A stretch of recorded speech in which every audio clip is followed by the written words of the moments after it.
Qysh komentojnë që kjo Zoti shkresë? Pozhari, veç harxhimet në fund mandatit me tepru gjysma e buxhetit. Nga 110 milion euro sa ka për investime kapitale, me tepru 50 milion, nuk ka ma turp se për një kryetar komune. Kjo ka ndodhur vitin e kalum, e si vjet i ka ndodhur, para 2 vite, në 2024-ën, 2025-ën, nëse s'gaboj, me nxe kam rri. Kjo ka ndodhur gjatë kohës kur ka qeverisë lëvizja vetëvendosjen edhe pas edhe PSD-ja. Janë bartë projektet Janë bartë veç nuk ka qenë në këtë formë. Kam lezu raportet auditorit. Në 50 milion nuk ka ndodhur në histori. Ka pas më pak buxhet në bas? A ka nisë prej tash kjo beteja për komunë? Nuk e besoj. Sepse nuk ka nevojë të ketë betejë për shkak se ky është njeri më i dështuar dhe sot unë i thash veç 3 elemente. Çka nëse fiton prapë?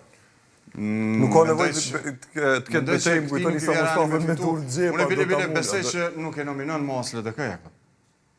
Kjo është Nëse do ta nominonte LDK-ja, do ta pranonte si dështim 4 vjeçor. Unë mendoj që logjika thotë se LDK-ja do të disa eksponentë të LDK-s vetë kur kanë biseduar, mendojnë që nuk duhet më të nominohet për shkak të dështimit. Ju e dini që vetëm render prolla dhe asgjë s'ka bërë. Pse me kënd do ta fitonte vetëvendosja Prishtinën?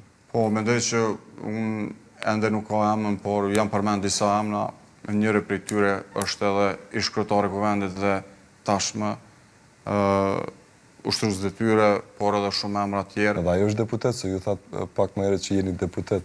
Po jo, unë e përmena një emën që mund tjetë një prej njerëzve që fitore Kanë qarkullu emra, po, pastaj ka dhe shumë emra. Kush mund tjetë emër tjetër, përveç zotit Ende nuk ka, se nuk është bisedu zoti Pozhari. Vetëm në media kemi pa.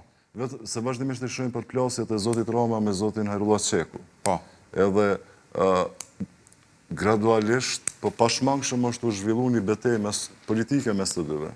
A mund tjetë edhe zoti Çeku? Mund tjetë edhe zoti Çeku, por unë e thash... Nga Prizreni në Prishtinë? Nuk është që nuk ka qenë traditën e vetëvendosjes në borsë. Në media në kuloar është bisedu për zotin Konjusa, ende nuk ka bisedime brenda lëvizjes dhe besoj që shumë shpejt do të jetë kandidatët. Mirë, po ta them edhe një fjali, nëse zoti Roma do ta mposht cilin do kandidat të lëvizjes vetëvendosje në Prishtinë, atëherë LDK-ja ka kryetarin e ri.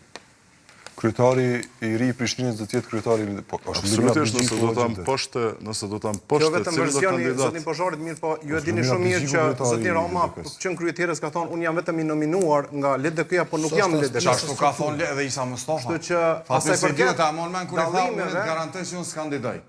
Edhe të nesërmit ka kandiduar dhe e ka shumë shpejt zotin kurse sa i përket dallimeve në Prishtinë, Zotë deputet, veç të shpjegoj.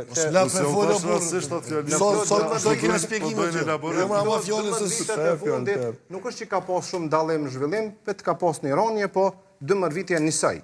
Të jetë plus 4 deputet. Në punë Për ta kuptuar shtetari e Republikës, si shtat shpesh zoti Maloku, ftesa juaj për LDK ka qenë e sinqert? Shumë e sinqert.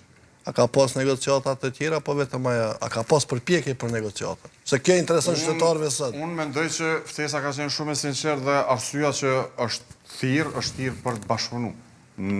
Nuk ka tjetër, nuk ka pas tjetër, por nuk kam pranuar as takim. E që është dashur të pranohet.